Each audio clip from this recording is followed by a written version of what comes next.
Hello friends, Jantar Mantar దగ్గర సోనం వాంగ్చుక్ నిరాహార దీక్షను భగ్నం చేయడం ద్వారా ఈ రోజు జూలై 20న జరుగుతున్న చలో సంసద్ కార్యక్రమానికి సంబంధించి కన్ఫ్యూజన్ క్రియేట్ చేయడంతో పాటుగా ఉద్యమం కూడా డిఫ్యూజ్ అయిపోతుందని ప్రభుత్వం వేసిన ఎత్తుగడ ఫలించినట్టుగా కనిపించట్లేదు. ఎందుకంటే ఆయన హాస్పిటల్కి వెళ్ళటం మాత్రమే కాదు, జూలై 20న పెద్ద ఎత్తున ఢిల్లీ చేరుకోవాలని పిలుపువ్వటంతో అప్పటిదాకా వెళ్లాలా వద్దా అన్న ఆలోచన ఉన్న వాళ్ళు కూడా ఢిల్లీ బాట పట్టారు. నిన్న ఉదయం నుంచే ఢిల్లీ వీధులన్నీ యువకులతో నిండిపోతూ ఉన్నాయి. నిన్న సాయంత్రానికి జంతర్ మంతర్ చుట్టుపక్కల ప్రాంతమంతా వేలాది మంది యువకులతో నిండిపోయింది. నిన్న రాత్రికే ఢిల్లీకి చేరుకున్న అనేక మంది యువకులు ఫుట్పాత్ మీద పడుకున్న దృశ్యాలు కూడా సోషల్ మీడియాలో వచ్చాయి. అయితే ఊహించని ఈ రెస్పాన్స్ కి కంగుతిన్న ప్రభుత్వం లేదా అధికార పార్టీ అనేక రకాల వెన్నుపోట్లకు పాల్పడటం మొదలుపెట్టారు. నిన్న చాలా మంది చూసే ఉండుంటారు. ఒక మహిళ జంతర్ మంతర్ దగ్గరకు వచ్చి సోనం వాంగ్చుక్ ని పికప్ చేసిన తర్వాత నిరాహార దీక్షను కొనసాగిస్తున్న అభిజిత్ దీప్కే మీద ఇంకు చల్లింది. తాను ఒక నీట్ విద్యార్థి తల్లినని, వీళ్ళకి అసలు చిత్తశుద్ధి లేదని ఆమె దూషించడం మొదలుపెట్టింది. ఆ వీడియో నిన్న సోషల్ మీడియాలో విపరీతంగా వైరల్ అయింది. బట్ కొద్ది గంటల్లోనే ఆమె కేవలం ఈ ఉద్యమం మీద బురద జల్లడం కోసం మాత్రమే వచ్చిందన్న విషయం కూడా అర్థమైంది. ఎందుకంటే ఆమెకు ఒక రేపిస్ట్ ఎమ్మెల్యేకి మద్దతుగా ఢిల్లీ వీధుల్లో నిలబడిన చరిత్ర కూడా ఉంది. చాలా మంది గుర్తుండే ఉంటుంది. కుల్దీప్ సెన్గార్ అనే ఒక భారతీయ జనతా పార్టీకి చెందిన ఎమ్మెల్యే ఒక మైనర్ బాలికను రేప్ చేయటం మాత్రమే కాకుండా ఆమె కంప్లైంట్ చేసినందుకు ఆమె తండ్రిని చంపేసి, వాళ్ళ పిన్నిని చంపేసి, వాళ్ళ కుటుంబం మీద అనేక దాడులు చేసిన వ్యక్తి. సుప్రీంకోర్టు కల్పించుకుంటే గానీ ఘనత వహించిన ఉత్తరప్రదేశ్ ప్రభుత్వం అతని మీద కేసు కూడా పెట్టలేదు. అతనికి మద్దతుగా రోడ్డు మీదకు వచ్చిన మహిళ ఈమె. ఇలాంటి వార్తలు కొద్ది గంటల్లోనే బయటపడతాయని తెలిసి కూడా ఎందుకు వాళ్ళ ఐటీ సెల్ వీటిని వైరల్ చేస్తుంది? ఎందుకంటే వాళ్ళకు తెలుసు ఇటువంటి ఫేక్ వైరల్ వార్తలకు నిజమైన వార్తల కంటే కూడా 6 రెట్లు ఎక్కువ రీచ్ ఉంటుంది. సో అందుకోసమే వాళ్ళు చేస్తారు. మరొక వైపున మెయిన్ స్ట్రీమ్ మీడియా చూపించాల్సిన వార్తలను కూడా చూపించట్లేదు. ఇవాళ ఢిల్లీలో జరుగుతున్న కార్యక్రమాలన్నీ కేవలం సోషల్ మీడియాలోనే కనపడుతున్నాయి. మెయిన్ స్ట్రీమ్ లో చాలా తక్కువ కనపడుతున్నాయి. వాళ్ళు నిజంగా ఎంతమంది అయితే జనం వస్తున్నారో వాటికి సంబంధించిన విజువల్స్ కూడా పూర్తిగా వేయట్లేదు. అయితే ఇక్కడితోనే ఆగలేదు. ప్రభుత్వం లేదా అధికార పార్టీ లేదా దాని అనుయాయులు ఇంకా అనేక రకాల వెన్నుపోట్లకు కూడా సిద్ధమవుతున్నారు.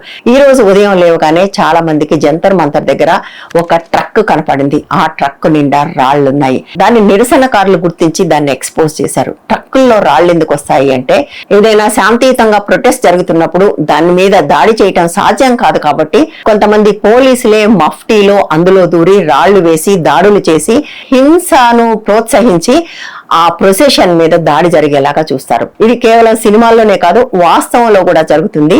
ఇక్కడ హైదరాబాద్ లో తెలంగాణ మూవ్మెంట్ జరిగినప్పుడు అటువంటివి అనేకం చూసాం. ఉస్మానియాలో అంతమంది విద్యార్థుల మధ్య కూడా అటువంటి పనులు చేస్తే వాళ్ళని పట్టుకుని విద్యార్థులు దేహశుద్ధి చేసిన సంఘటనలు కూడా ఉన్నాయి. కానీ ఇక్కడ ఒకేసారి లక్షలాది మంది ఉన్న చోట అది సాధ్యం కాకపోవచ్చు. వాళ్ళు ఎక్కడి నుంచైనా ఎటువంటి అల్లర్లైనా సృష్టించవచ్చు. సో ఈ ట్రక్ అనేది మనకు ఒక హెచ్చరిక. వీళ్ళు ఇటువంటివి ఇంకా చాలా చేయబోతున్నారు. ఆల్రెడీ పిల్లల మీద లాఠీ చార్జీ కూడా చేయటం మొదలు పెట్టారు. అయితే అక్కడికి వస్తున్నది కేవలం పిల్లలు మాత్రమే కాదు, పిల్లల తల్లిదండ్రులు కూడా. గుజరాత్ నుంచి వచ్చిన ఈ పిల్లాడి తండ్రి ఏం మాట్లాడుతున్నారో ఒకసారి చూడండి. वो मेरा बेटा है, वहाँ पे फोटो लगी है, वो मैं उसका पापा हूँ. जब शुरू किया था तब मैं इसीलिए आया था, और कल उसको 1 महीना पूरा हुआ, और 1 महीने पे मेरे को मंथली श्रद्धांजलि क्या मिल रही है मेरे लिए, मेरे बेटे के लिए जो बैठे थे उनको भी गायब कर दिया. तो मैं यहाँ पे नहीं आऊँगा. जब शुरू किया था तब आया था, तब भी बात की थी मत करिए, गवर्नमेंट बेकार है. मैं खुद लड़ता हूँ. अभी दूसरा बेटा बाकी है, उसको बचाना है. तो रास्ता तो वही है, सिस्टम बदलना है. నీటి పరీక్ష లీక్ కావడంతో మనస్తాపం చెందిన ఆ పిల్లాడు చనిపోయాడు. ఎందుకు చనిపోవటం అని అడిగే వాళ్లకు బహుశా పిల్లలన్నా ఉండుండకపోవచ్చు, లేదా పిల్లల మీద ప్రేమైనా ఉండకపోవచ్చు. ఎందుకంటే 2 సంవత్సరాల పాటు అహోరాత్రులు చదివి అమ్మయ్య అయిపోయింది అనుకున్న తర్వాత ఈ పరీక్ష రద్దు అంటే ఆ పిల్లల మానసిక పరిస్థితి ఎట్లా ఉంటుందో మనం చెప్పలేం. అందుకోసమే దేశవ్యాప్తంగా అంతమంది పిల్లలు ఆ స్ట్రెస్ ని తట్టుకోలేక చనిపోయారు. మొదట ఒక స్ట్రెస్, మళ్ళీ ఒక స్ట్రెస్, ఈసారి ఏం జరుగుతుందో తెలియని ఒక అనిశ్చితి. టీనేజ్ పిల్లల మీద చూపించే ప్రభావం తెలియాలంటే పిల్లల మీద ప్రేమ కూడా ఉండాలి. లేని వాళ్ళకి మాత్రమే అది ఖచ్చితంగా అర్థం కాదు. సో కేవలం పెయిడ్ ఆర్టిస్టులు వచ్చి ఇంకు చల్లటం మాత్రమే కాదు, పిల్లల తల్లిదండ్రులు కూడా స్వచ్ఛందంగా వచ్చి ఈ ఉద్యమంలో పాల్గొంటున్నారు. మీకు ఆ తండ్రి మొహంలో వేదన అర్థం కాకపోతే మిమ్మల్ని మనుషులుగా కూడా మీరు గుర్తించుకోకూడదు అని నేను ఖచ్చితంగా నమ్ముతున్నాను. ఈ రోజు చలో సంసద్ కార్యక్రమం సఫలం కాకుండా ఉండటం కోసం ప్రభుత్వం చేస్తున్న అనేక నీచమైన పనుల్లో మరొకటి ఏంటంటే, జంతర్ మంతర్కు వెళ్ళటానికి మెట్రోలో వచ్చేవాళ్ళు పటేల్ చౌక్ స్టేషన్ లో దిగాలి. ఢిల్లీలో మెట్రో వ్యవస్థ చాలా బలంగా ఉంటుంది, చాలా విపరీతంగా దాన్ని వాడతారు. కానీ చాలా తెలివిగా చాలా మెట్రో రైళ్లని వాళ్ళు పటేల్ చౌక్ లో ఆపట్లేదు. ఆ తర్వాత స్టేషన్ రాజీవ్ చౌక్ లో ఆపుతున్నారు. పటేల్ చౌక్ వరకే టికెట్ తీసుకున్న విద్యార్థులు రాజీవ్ చౌక్ లో దిగిన తర్వాత బయటకు వెళ్ళటం సాధ్యం కావట్లేదు, ఎందుకంటే ఆ టికెట్ అక్కడ చెల్లదు కాబట్టి. మెట్రో స్టేషన్ లో ఉన్న అధికారులు, సెక్యూరిటీ గార్డులు అఫ్ కోర్స్ వాళ్ళకి ఆల్రెడీ ఆదేశాలు ఉన్నాయి కాబట్టి వాళ్ళని అక్కడ నుంచి బయటకు వెళ్ళనివ్వట్లేదు. అట్లా కొన్ని వేల మంది విద్యార్థులు మెట్రో స్టేషన్లలో కూడా చిక్కుకుని ఉన్నారు. అంటే ఎలాగైనా వీళ్ళు కలవకుండా ఉండాలి. అంతేకాదు అట్లా కలవటాన్ని ఇల్లీగల్ అని ప్రకటిస్తూ ఢిల్లీ పోలీస్ ఒక నోటీస్ కూడా జారీ చేసింది.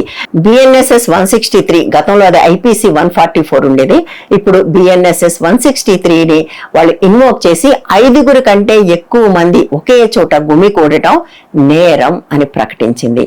ప్రజలు అకౌంటబిలిటీ కోరుతూ రాజధానికి వస్తే అకౌంటబిలిటీకి బదులుగా వాళ్ళని నేరస్తులుగా చేసే ఒక ప్రయత్నం జరుగుతుంది. అఫ్ కోర్స్ ఆ సెక్షన్స్ ఇన్వోక్ అయి ఉన్నారు కాబట్టి వాళ్ళు యథేచ్ఛగా లాఠీ చార్జీలు కూడా చేస్తున్నారు. సాయంత్రానికి ఏమైనా జరగవచ్చు. బట్ ఏం జరిగినా సరే మనం అర్థం చేసుకోవాల్సింది ఏంటంటే, ఈ ప్రభుత్వం అనుకున్నట్టుగా లేదా వాళ్ళు ప్రచారం చేసుకున్నట్టుగా ఆల్ ఈజ్ నాట్ వెల్. ప్రజలు కోపంగా ఉన్నారు, ఆగ్రహంగా ఉన్నారు, అకౌంటబిలిటీ కోరుతున్నారు.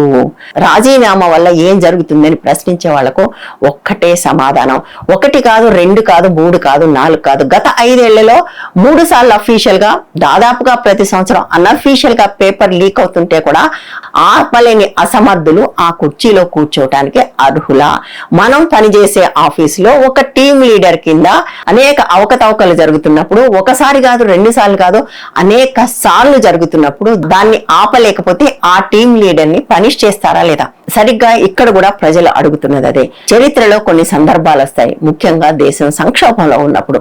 దేశం ఖచ్చితంగా సంక్షోభంలో ఉంది, ఆల్ ఈజ్ వెల్ అని వాళ్ళు ఎంత ప్రచారం చేసుకున్నా ఒకవైపు ప్రతి పరీక్ష స్కామ్ గా మారుతుంది. విద్యార్థులు, నిరుద్యోగులు గతంలో ఎన్నడూ లేనంత డిస్ట్రెస్ కి గురై ఉన్నారు. నిరుద్యోగం అఫ్ కోర్స్ విపరీతంగా పెరిగిపోతూనే ఉంది.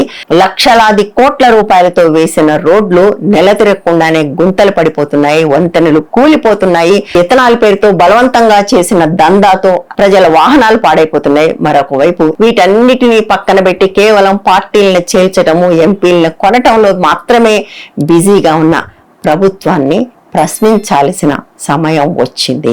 మనం ప్రశ్నించే వాళ్ళ వైపు ఉందామా? ప్రశ్నించే వాళ్ళని ఎగతాళి చేసే వాళ్ళతో కలుద్దామా? మాకేమీ కనపడట్లేదు, వినపడట్లేదు అని కళ్ళు మూసుకుని ఉండే అసమర్థ జీవులుగా మిగిలిపోదామా? మీరే ఆలోచించండి, మీరు ఎటువైపు ఉంటారు. ఈ వీడియో నచ్చితే లైక్ చేయండి, షేర్ చేయండి, ఛానల్ని సబ్స్క్రైబ్ చేయండి, ఛానల్ని సపోర్ట్ కూడా చేయండి. Thank you.